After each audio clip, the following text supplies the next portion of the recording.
வாழ்க்கையில் என்ன பண்ணலாம் அப்படின்னு யோசிச்சுட்டு இருந்து சும்மா இருக்கிற ஒரு பையன் ஒரு சீப்பான ஷர்ட்டு எல்லாம் போட்டுட்டு இருக்கான். அப்போ வந்து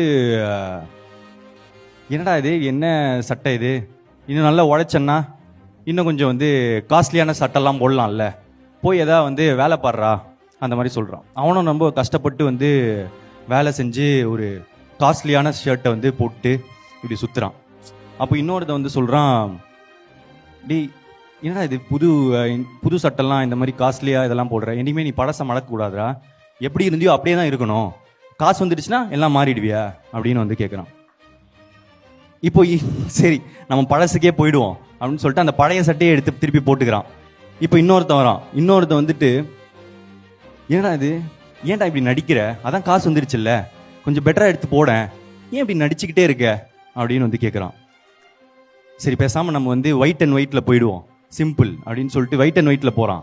ஒயிட் அண்ட் ஒயிட்டில் போனால், டேய் வயசுக்கு தகுந்த மாதிரி எடுத்துக்கடா, ஏன்டா இந்த மாதிரி வந்து பெரிய மனுஷன் மாதிரி நடந்துக்கிற அப்படின்றாங்க. சரி நம்ம பேசாமல் டிஷர்ட்டே போட்டுரும், இது சின்ன பையனா அப்படின்னு சொல்லிட்டு டிஷர்ட் எடுத்து போடுறான். டிஷர்ட்டை போட்டால் இப்போ வந்து, டேய் வயசுக்கு ஏற்ற மாதிரி நடந்துக்கூடா, ஏன் இப்போ வந்து சின்ன பையன் மாதிரி நடந்துக்கிற, உனக்கு என்ன வயசாச்சு அப்படின்றான்.